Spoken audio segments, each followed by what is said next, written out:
connaître le centre d'accueil universel, j'étais une jeune fille très mal à l'intérieur. Je vivais d'apparence puisque autour de moi, tout le monde pensait que ça allait bien, que j'étais une jeune fille épanouie alors que c'était faux. Malgré les situations de ma vie, étant donné que très tôt j'ai dû vivre en famille d'accueil, j'ai été séparée de ma famille, de mes frères et sœurs. Donc je le vivais très mal et j'avais un projet en fait secret de me suicider pour l'âge de mes 20 ans. C'était mon projet, j'en parlais à personne, mais c'était mon désir. Et bon, on a essayé de m'aider, je suis déjà partie voir des psychologues, on m'a essayé de m'aider de différentes manières. Ma mère même est partie chez le marabout ou quoi que ce soit, mais rien n'y faisait. En ayant une amie, une tante, qui nous a invités au centre d'accueil à Paris, j'ai commencé à participer. Mais quand je suis venue à l'église, j'étais pas vraiment à fond, j'avais plutôt peur, ça m'inspirait pas confiance. Pour moi, c'était une église de plus. Et c'est véritablement, lorsqu'il y a eu le centre d'accueil à Montreuil, qui était plus proche de là où j'habitais, donc j'ai commencé véritablement à m'investir. Puis là, il y a eu la délivrance, là, il y a eu véritablement un désir de changer. J'avais vraiment ce désir de vouloir changer, de vouloir enlever toute cette tristesse que j'avais, de remettre entre les mains de Dieu ma vie. Et c'est là qu'il y a eu le changement. Je me suis donnée à fond pour ma délivrance. Je me suis donnée à fond après pour la recherche du Saint-Esprit, pour être une nouvelle personne, pour être baptisée surtout du Saint-Esprit. Et donc à travers cela, j'avais plus ce désir-là déjà de me suicider pour l'âge de mes 20 ans. J'étais vraiment heureuse à l'intérieur de moi. Et ça se voyait à l'extérieur. C'est vrai que j'ai dû sacrifier des amis, des mauvaises fréquentations. Et moi qui n'avais pas d'avenir, même les professeurs pensaient que je n'avais pas d'avenir, maintenant je travaille. Et voilà, donc grâce à Dieu, je suis contente, je suis heureuse, je suis bien à l'intérieur et à l'extérieur et j'ai plus du tout envie de me suicider. Avant d'arriver au centre d'accueil, j'étais une fille qui était très triste, qui était angoissée et j'avais beaucoup de colère en moi. Ça faisait qu'à l'école, j'avais toujours cette habitude, quand on m'embêtait, je m'énervais contre les autres. Je prenais tout ce qui venait, que ce soit une table ou une trousse, et je lançais ça sur les autres. À la maison, ça n'allait pas. J'étais rebelle envers mes parents. Je leur répondais à chaque fois. C'était la même chose avec mes frères et sœurs. Je leur répondais à chaque fois qu'ils me disaient de faire ceci. Moi, je disais non, je ne vais pas le faire. Et à l'école aussi, parce qu'on me mettait de côté, à cause on disait que je parlais lentement, donc ça faisait que ça me rendait triste le fait de ne pas être avec les autres. Et c'est comme ça que je suis arrivée au centre d'accueil à l'âge de 16 ans. C'est ma sœur qui m'a invitée à venir participer à une réunion. Donc je suis venue, j'ai vraiment vu le changement, j'ai vraiment vu que c'était possible de changer, de plus avoir cette vie que j'avais avant. Et j'ai participé aux propos, j'ai fait des chaînes de prière et ma vie, elle a complètement été transformée. Maintenant, je ne suis plus une personne triste, je ne suis plus une personne angoissée, je respecte mes parents, mes frères et sœurs, je respecte tout le monde. Je ne suis plus quelqu'un qui a de la colère en moi. Je suis devenue une nouvelle personne et tout ça, c'est grâce à Dieu et à toutes les personnes aussi qui m'ont aidée à évoluer envers un changement et à avoir aussi une vie positive. Bonjour à tous, soyez bienvenus à cette émission France en direct. Parce que beaucoup de personnes ne trouvent pas la bonne voie, elles sont dans la souffrance et pensent que la vie c'est comme ça.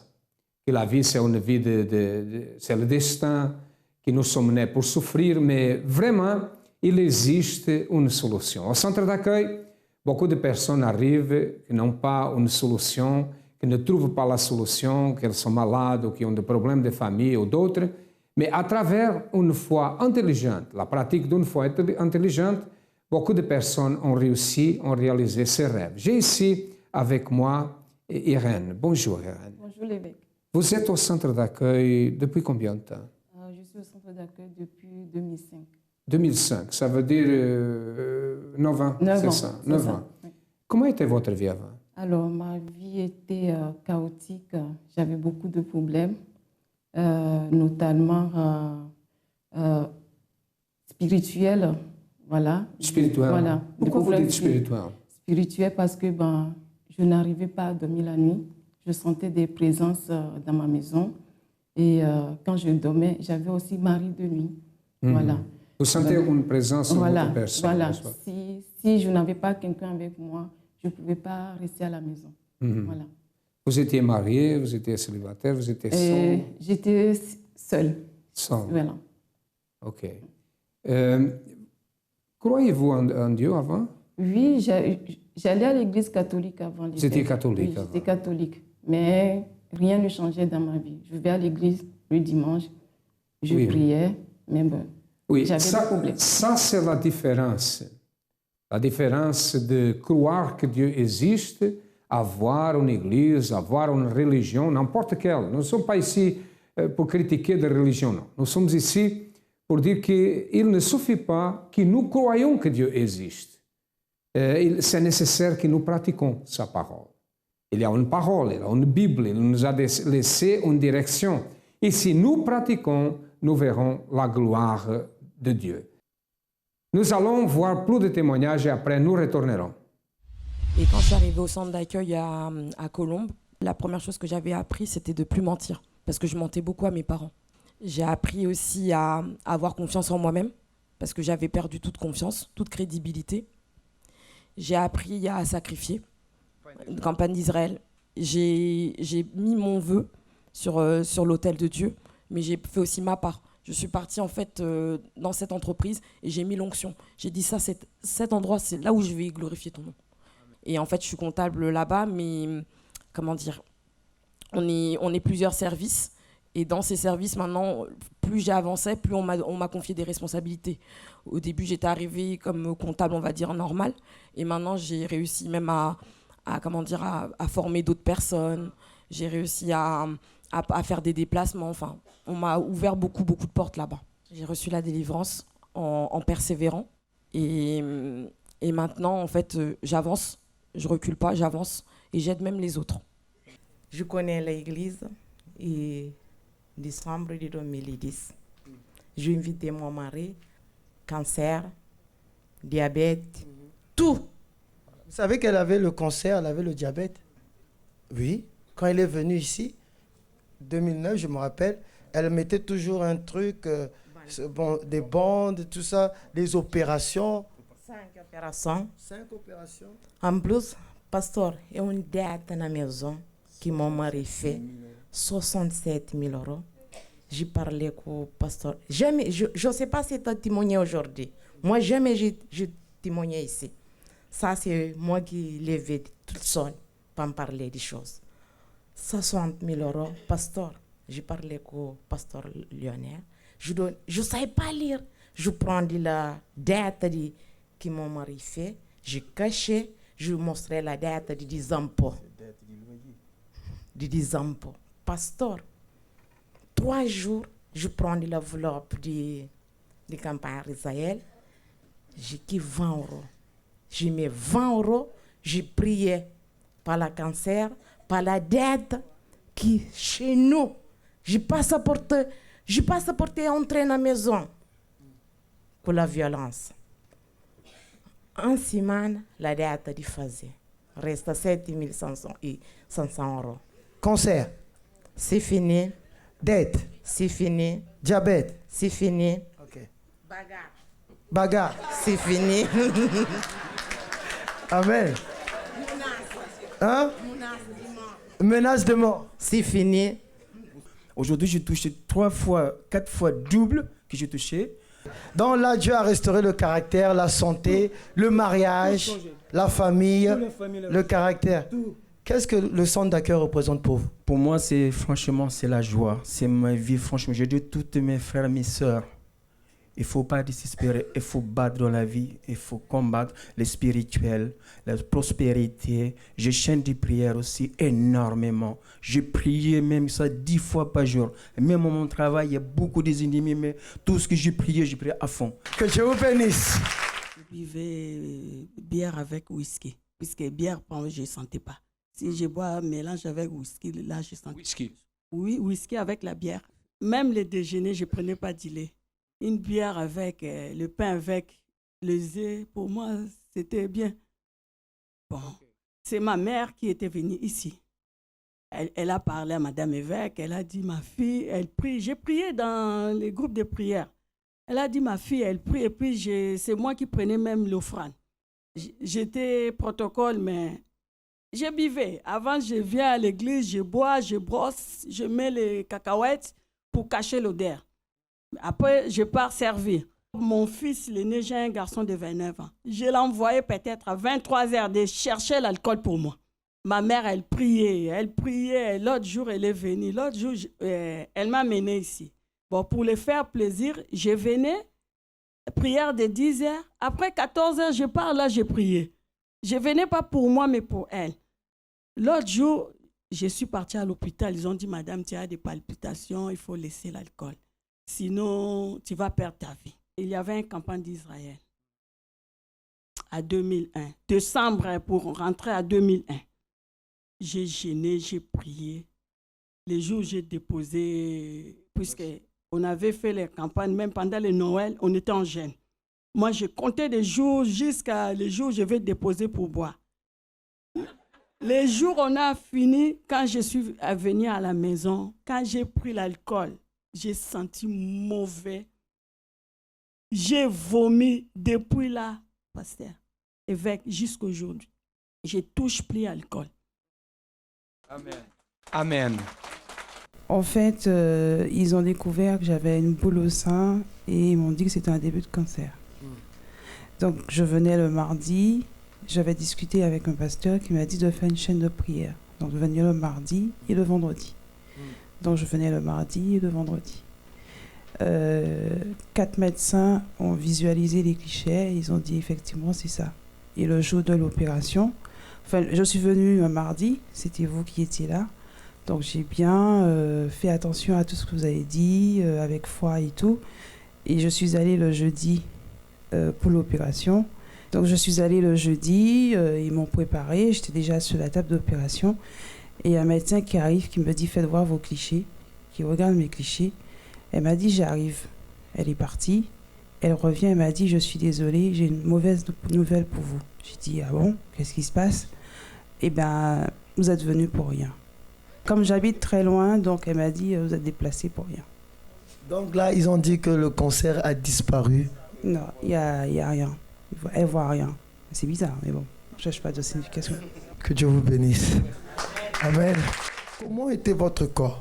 Ah, on dirait que c'est une vieille machine qui crasait. Parce que quand j'arrive là ce matin, j'ai sorti pour faire une visite. Et puis, je dis non, j'ai passé juste à côté, il faut que je rentre à l'église. Malgré ce matin, pour que je puisse sortir, j'ai obligé de rentrer dans la baignoire, j'ai mis de l'eau glacée sur moi. J'arrivais et venais ici. Voilà. Quand j'arrive là, j'ai dit, j'ai passé trop près de l'église pour que je ne suis pas rentré. Je rentre. Alors, quand j'arrive là, j'ai dit, mon Dieu, j'arrive même pas à ployer comme ça. Et puis, quand le pasteur... Vas-y. Ils n'arrivaient même pas?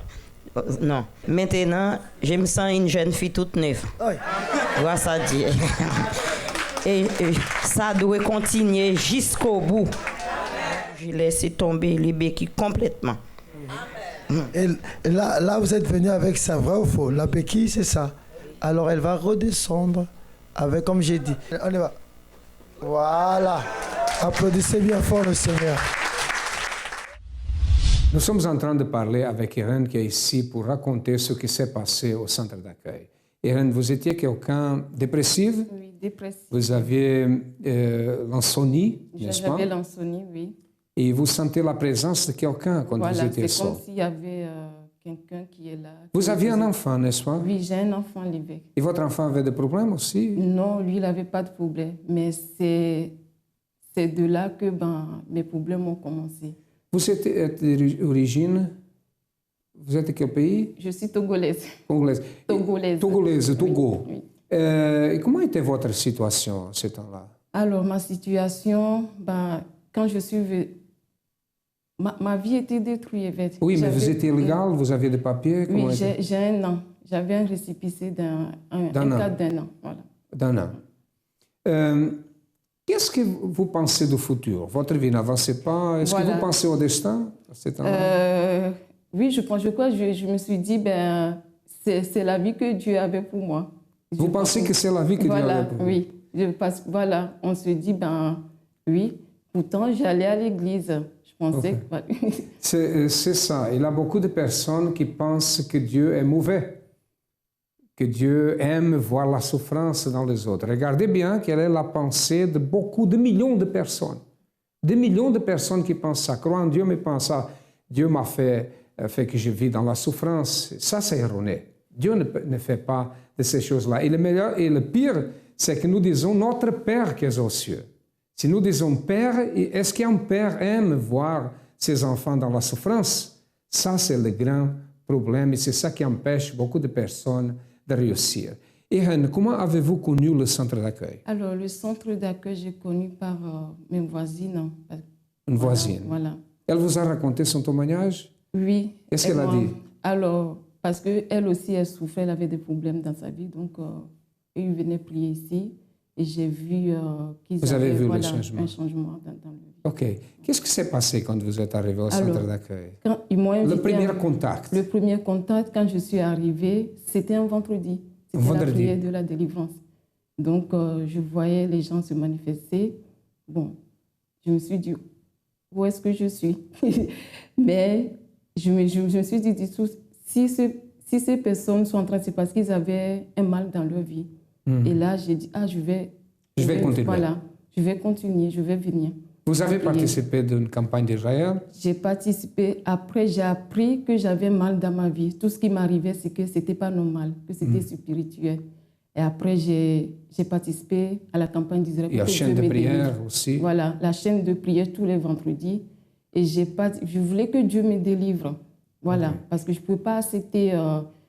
Aujourd'hui que je connais la parole, je sais ce que le Seigneur Jésus a fait pour moi, je ne pouvais pas accepter de vivre comme ça. Et vous avez trouvé une différence, la manière d'écouter la parole, de pratiquer? Quelle est la différence que vous avez trouvée? La différence, c'est qu'il y a la vie. Il y avait la vie. C'était positif pour moi. Alors que c'était négatif. J'étais négative avant. Il avait la vie au soir, la pratique de la foi. Nous allons regarder plus de témoignages et après nous retournerons pour savoir qui est Irène aujourd'hui. C'est quelqu'un qui était très nerveux, il n'y avait pas la sagesse. À l'intérieur de moi, ça n'allait pas.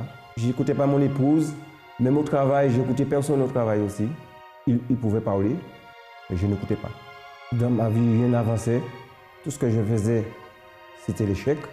Et j'ai connu le centre d'accueil par ma fille, qui un jour qui m'a amené un semeur.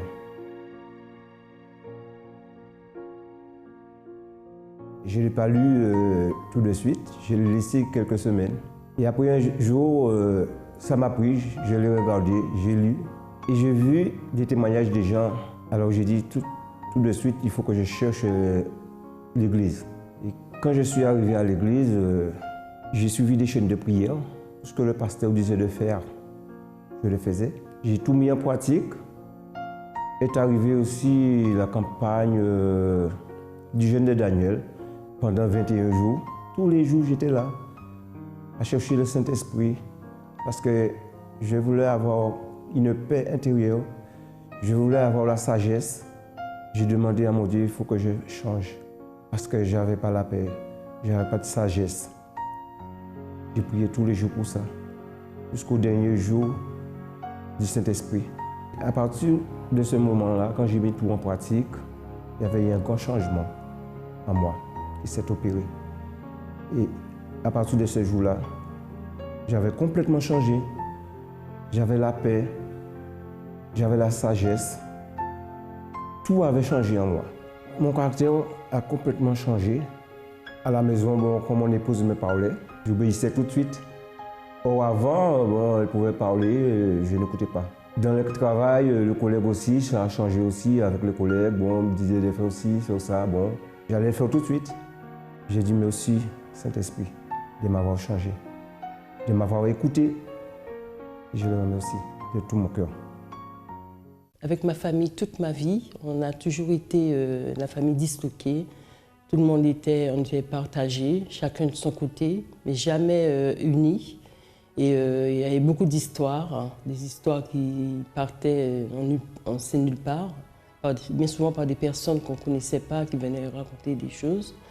Et ma famille, on se nourrissait que des choses négatives. Alors, j'ai décidé de faire la campagne d'Israël en déposant mon tout pour le sacrifice. Alors, le résultat de la campagne d'Israël, c'est fabuleux. Parce que ma famille, nous sommes unis maintenant, tout va bien. On se voit tous, on est souvent réunis ensemble. Et les choses se font naturellement, sans hypocrisie, sans gêne. Et même la campagne d'Israël aussi a servi un petit peu pour mes enfants. Ils sont tous bien placés, dans des postes bien placés. Et on va dire, on est une famille unie, que Dieu a fait dans notre famille. Alors le centre d'accueil pour moi, déjà c'est une famille, c'est la vérité, on nous montre la vérité, agir notre foi surtout. C'est toujours un résultat positif au centre d'accueil, toujours. Mais tout dépend de nous.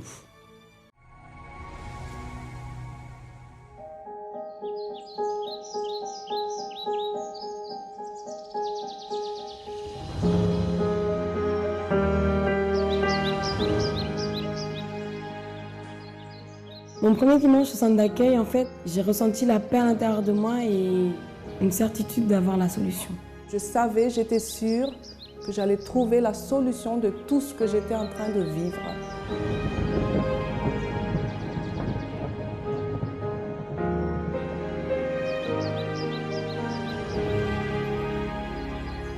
Leur équipe qui est disposée à nous suivre personnellement, ils sont à l'écoute et ils nous donnent des paroles encourageantes et c'est vraiment ça qui fait le plus du centre d'accueil. J'ai pu découvrir que je peux tout et que la vie peut être belle. Les gens devraient venir au centre d'accueil parce qu'ils vont apprendre à croire en eux-mêmes et surtout de voir les problèmes d'un autre œil.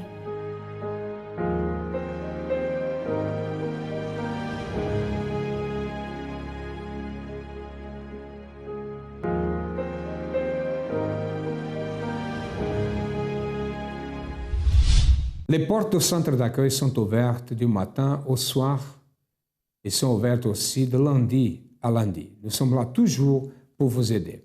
Irène, qu'est-ce que Dieu a fait dans votre vie au centre d'accueil? Alors, du jour d'aujourd'hui, Dieu a changé ma vie. Dieu m'a délivrée à travers la campagne d'Israël. Délivrée? Oui, parce que comme avant, je buvais et je n'arrivais pas à dormir la nuit avant. Il fallait que je bois pour pouvoir... Vous aviez besoin de l'alcool pour dormir? Oui, pour pouvoir dormir. Parce que pour moi, ça me soulageait. C'était la solution avant. Voilà, c'était ça la solution avant. Mais aujourd'hui, Dieu m'a délivré de l'alcool. Avant, j'avais de la haine contre le papa de mon fils. Et suite à cette haine, j'avais une migraine à la tête. Et que le médecin ne trouvait pas la solution. Migraine. Donc voilà, j'avais une migraine constante chaque fois. Ça a dû à cette haine parce que je respirais vraiment de la haine pour lui. Parce qu'il m'avait abandonné quand j'étais enceinte. Avant, vous étiez une personne triste. Voilà, triste et dépressive. Et aujourd'hui? Aujourd'hui, Dieu m'a donné la joie. J'ai la paix. J'ai ici écrit, j'ai remarqué ici que vous m'avez parlé par rapport à votre situation dans le pays. Vous aviez un récépissé d'un an et maintenant? Aujourd'hui, je suis devenue française. Vous êtes française? Française aujourd'hui. Alors qu'avant, on me disait qu'il fallait que je me marie avec un blanc. Et même quand j'ai accouché de mon fils, on me disait, tu n'as pas de papier, comment tu vas faire? Il faut que tu payes une personne qui a la nationalité pour reconnaître mon fils. Alors que moi, c'est ce que je ne voulais pas. Je ne voulais pas que mon fils porte le nom d'un inconnu, quelqu'un que je ne connais pas. Aujourd'hui, grâce à Dieu, le sacrifice, le propos qu'on fait à l'église, je suis devenue une Française. Française, guérie. Directement, mon fils aussi. Guérie, transformée, la joie. La joie. La marque de pardon. Oui, aujourd'hui, j'ai pardonné le papa de mon fils. On peut parler sans qu'il y a... On parle et on se comprend. Voilà, on parle. Transformation totale. À travers la pratique d'une foi intelligente. De la foi intelligente. Merci beaucoup. Voilà ce qui s'est passé. Et dans votre vie peut se passer la même chose. Mais pour que votre vie change, je ne sais pas quel est le problème que vous avez, mais peut-être vous êtes malade, n'a pas de solution, vous avez un problème de famille, financier, vous êtes quelqu'un qui pense que Dieu a destiné que votre vie soit une vie de souffrance. Ça, c'est mensonge. Si quelqu'un vous a dit ça, sachez que ça, c'est mensonge. Je n'ai pas la peur de dire ça. C'est mensonge. Dieu ne fait pas ça.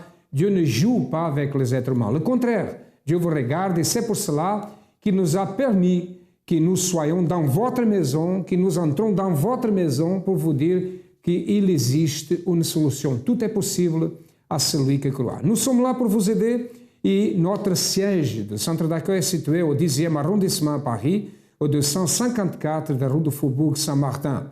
Si vous avez besoin de notre aide, cherchez le centre d'accueil le plus proche, appelez-nous, vous avez le numéro de téléphone et certainement vous allez trouver la bonne direction. À demain et que Dieu vous bénisse à tous abondamment.